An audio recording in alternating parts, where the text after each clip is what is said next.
Քվեարկություն։ Հայրենական պատերազմի 80-ամյակի առիթով պատիվ ունեմ խմբակցության ներկայացրած հայտարարության նախագիծը չներառվեց ազգային ժողովի օրակարգում։ Կողմ 27 դեմ 54 ձեռնպահ 2 որոշումը չի ընդունվել։ Պատճառները, որոնք բերել է իշխանական խմբակցությունը նախագիծը մերժելու համար, անհեթեթ են ըստ հեղինակների։ Ինչպես եք դուք գնահատում երկրորդ համաշխարհային պատերազմի սկսվելուց հետո եւ մինչեւ այդ պատերազմի սկսվելը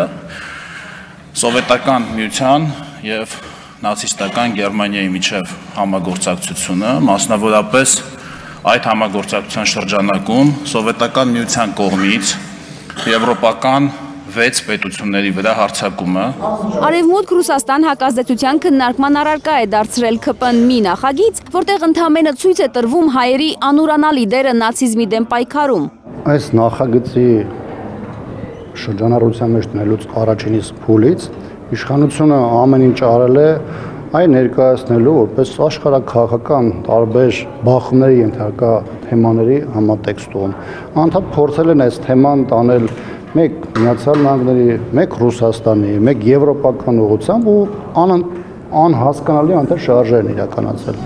Մինչդեռ պատիվ ունեմը ընդհանրապես ցանկացել է ցույց տալ, թե նացիզմի դեմ հաղթանակը ինստիտուցիոնալ ինչ արժեք է ստեղծել հայերի հետագա գործողությունների համար, օրինակ Շուշիի ազատագրման համար։ Տեքստում արհեստականորեն իրար են կապվում 47 տարվա տարբերությամբ տեղի ունեցող իրադարձություններ։ Շուշիի մասին հիշատակումը հատուկ է շեշտում ԿՊԱ-կանը, որպեսզի ցույց տա, թե ինչու են մերժում նախագիծը։ Այսպիսի զուգահեռները որևէ առնչություն չունեն իրենց բնույթով։ ԿՊ-ն ուրանում է հայերի դերը հայրենական մեծ պատերազմում, փորձում է նսեմացնել այդ հաղթանակից ծնված մյուս հաղթանակները, կարծում է Տիգրան Աբրահամյանը։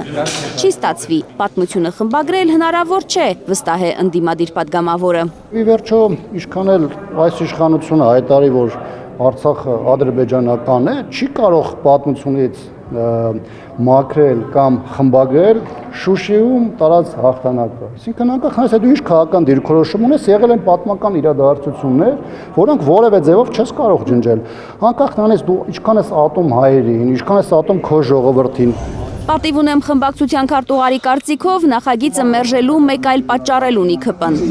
Արևմուտքին հաճոյանալու եւ Ռուսաստանին իր վերաբերմունքը ցույց տալու հերթական քայլն է սա, որը սակայն ըստ ընդդիմադիր падգամավորի ոչ մի առնչություն չունի իրենց նախագծի հետ։